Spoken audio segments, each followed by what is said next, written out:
In order to tell you about Farron's Legion, we need to go all the way back to the beginning. Back to Night Artorius. Sleep well, and allow me to tell you the tale of the ones who sought to bury the abyss.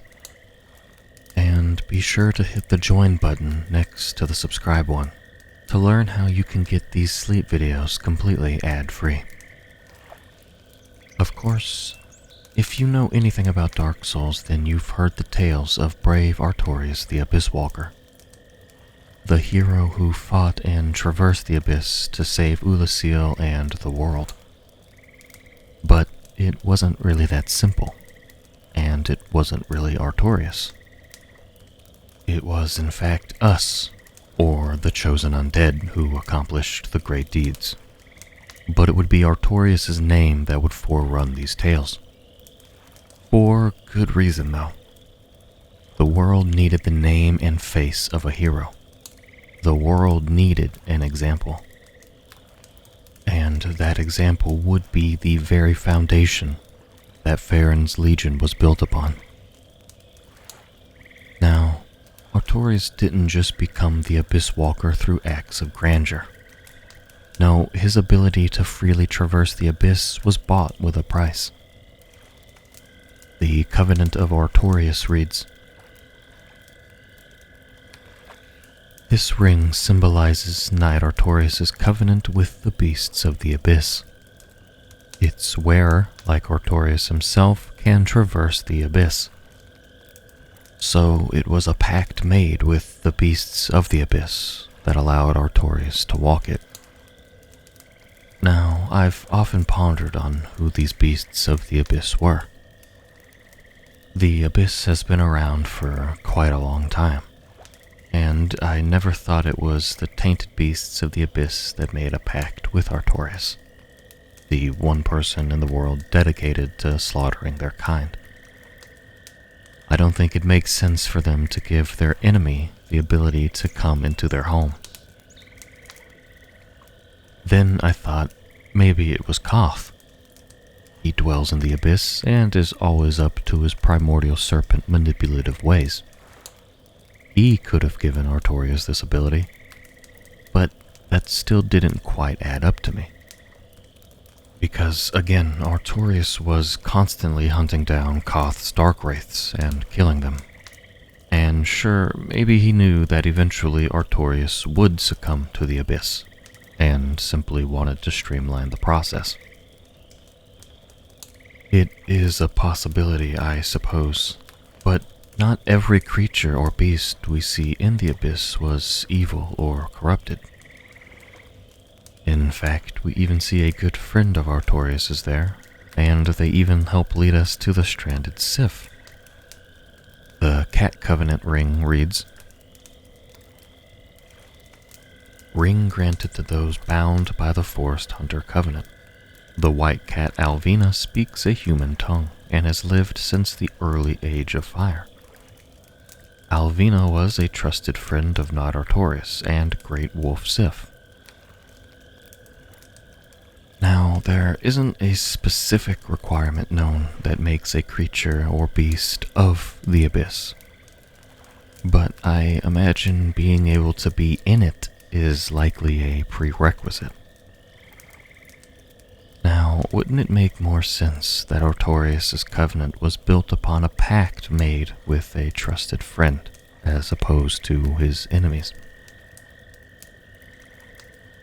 Now, this seems like a rabbit hole of sorts, but Alvina's Forest Hunter Covenant is important because it, as well, shares the same principles as Farron's Legion. The Forest Hunters protect Artorius' grave and the surrounding forest graves from intruders. Alvina even claims that those in the Covenant must heed the Golden Rule, that the clan is family, and to your kinsmen you must forever remain loyal.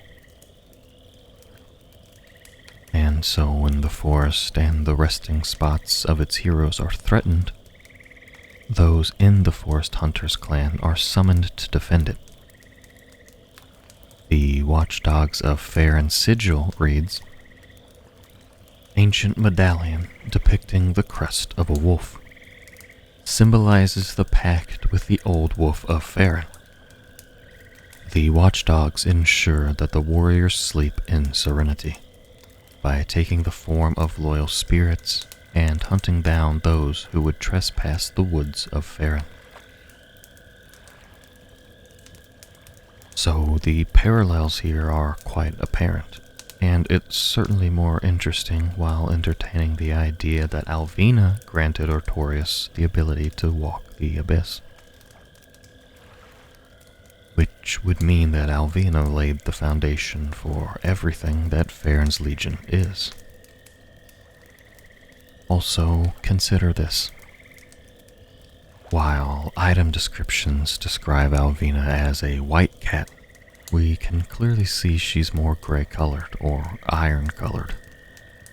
Which is fun because the name Farron is a name of Anglo-Saxon origin and came from the given name Fairmont. The surname Farron originally derived from the Old French word Farron, which meant iron gray. But do with that random fact what you will. It's mostly common knowledge now that Darkroot Garden and Basin in Dark Souls 1 are the remains of ancient Ulasil. I won't delve into it too deeply here, but if you're not already convinced, see the architecture, map design, and the stone guardians to help you get there. Now consider the idea that even the area of Farron's Keep is built upon ancient Ulasil, or Darkroot Garden. I again won't go over those details here. I've actually already made a video about that, and it's one of the first videos I did actually. So if you're interested in checking that out, I'm sure you can find it on this channel. But what's most interesting about the idea is that everything has taken place on these grounds. From Artorius' grave, to the forest hunters protecting the land and graves, to the watchdogs of Farron protecting the same land and same graves. It's like we were watching an idea that continued to grow in shape, essentially what was the legend of Artorius. People often assume that Farron's Legion simply consisted of the Abyss Watchers, but that's not actually the case. It was a quite large entity of people.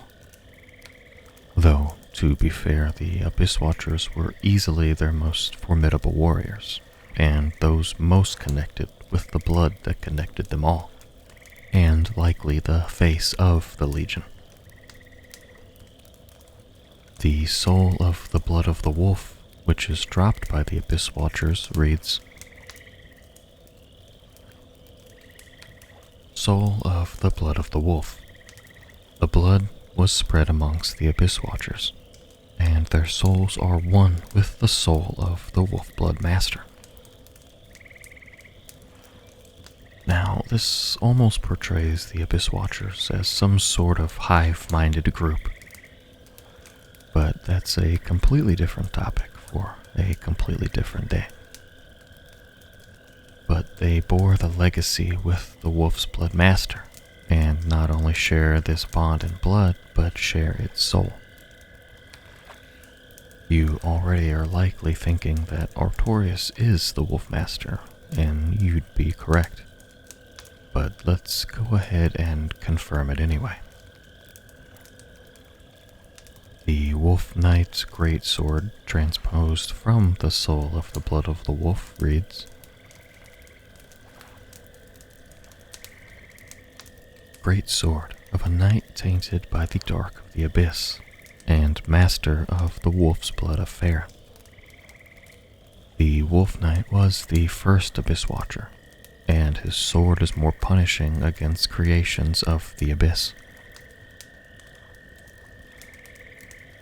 This sword quite obviously belongs to Artorius, but for the sake of clarity, we'll also read the description of Artorius' armor. which is called the Wolf Knight set in Dark Souls 3. As it seems Wolf Knight has become Artorius' new moniker. What's also interesting is that you can only buy this armor set in the Untended Graves after you've defeated the Abyss Watchers. I don't think there's any secret meaning to this, but the darkened firelink, I guess, is symbolic of the dark of the Abyss. Anyway, the Wolf Knight helmet reads, Helm of a knight tainted by the dark of the abyss. The twilight blue tassel is damp and will remain ever so. A vanquished knight left behind only wolf's blood and a duty of legacy. The undead legion of Farron was formed to bear his torch, and the armor of these Abyss Watchers suggests their own eventual end. So clearly the Wolfmaster is Artorius. But what of the wolf's blood he left behind? Obviously he wasn't a wolf. But he did have his companion, Sif, the Great Grey Wolf, at his side at all times. And as it so happens, Sif was the only thing Artorius actually left behind. Artorius' shield, the Cleansing Great Shield, reads,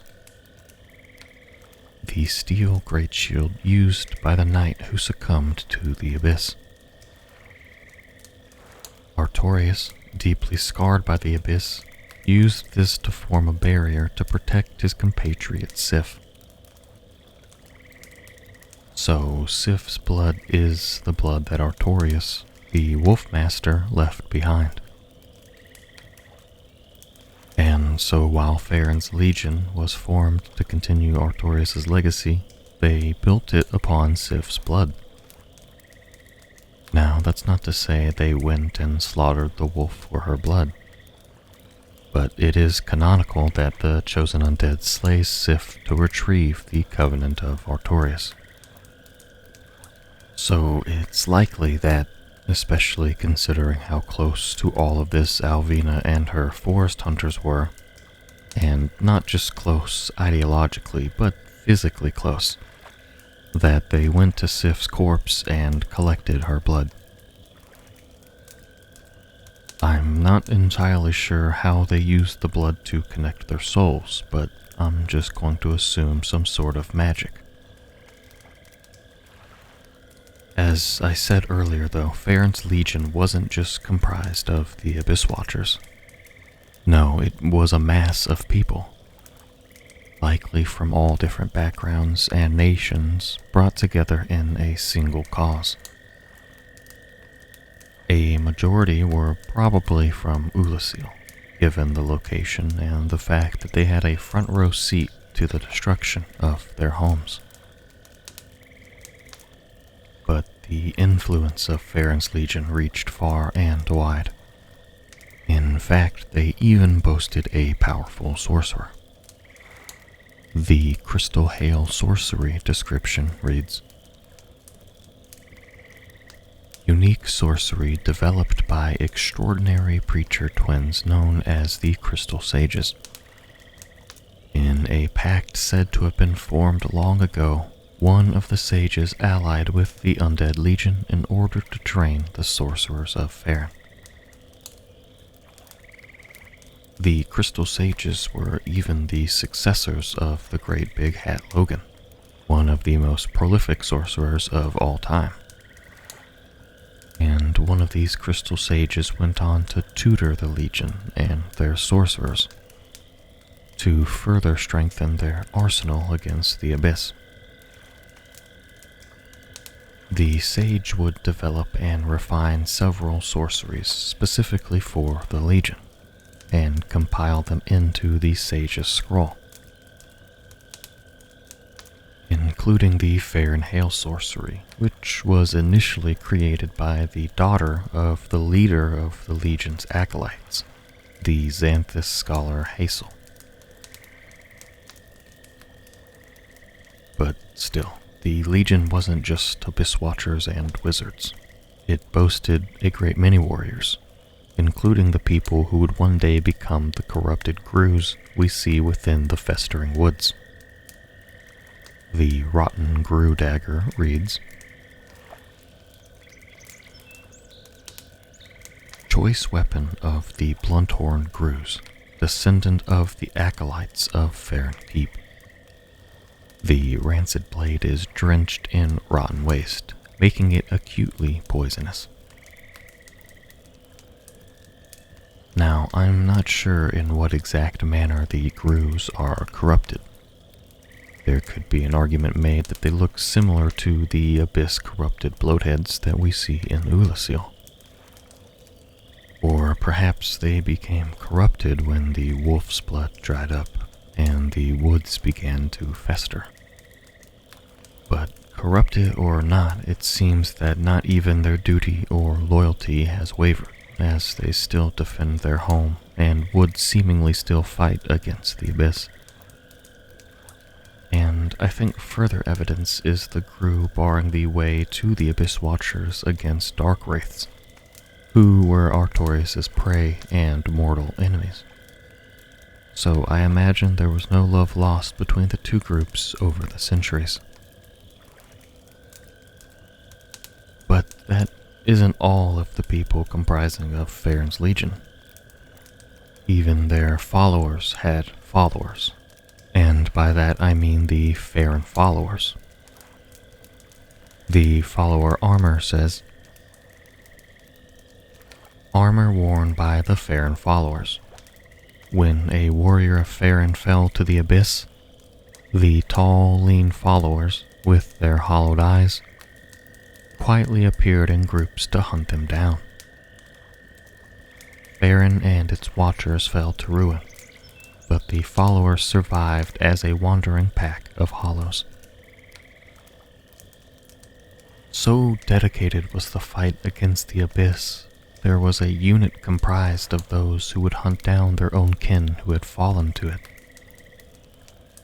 It is even said that their sword technique was honed to fight against men, implying that those who had yet to lose their humanity to the abyss were likely their prey. Which is pretty hardcore, but that's what the Legion was all about. A no-nonsense abyss-fighting force. Even Hawkwood, the Legion deserter, says this about the Legion. The Undead Legion of Farron is a caravan of undead, sworn by the wolf's blood to contain the abyss. The Legion will bury a kingdom at the first sign of exposure. And that might also be taken as literal. Farron Keep is quite literally on top of the catacombs of Karthus. Now, catacombs are underground anyway, but there still isn't a trace of their kingdom above it. And we know Wolnir was a mighty king, and he and his kingdom of Karthus eventually fell to the abyss. This battle could have been what finally did Farron's Legion in. They knew their end was eventual, and they'd be corrupted one day. So the two groups extinguished each other, it seems. But before the wolf's blood could dry completely, the Watchers used it as their mandate to serve as Lord and lit the first flame anew. It was then that the Farron followers, with no one left from the Legion to hunt down, lost their duty and were slowly drawn into the world of the forlorn. But the Age of Fire would continue to dwindle, and one day the bells would toll. The Undead Legion would arise once more as Lords of Cinder, but they would forsake their duty to the flame. For that is not and never was their true duty. Their mission, their life's work, is to fight and eradicate any signs of the abyss, even if it meant each other. So here we find the Abyss Watchers locked within Farron's Keep, mindless undead, unfaltering in their duty. So one by one they slay each other. Because just like Artorius, these abyss-fighting heroes have nary a murmur of dark, and so locked in eternal battle to rid one another of the corruption, they fight unending.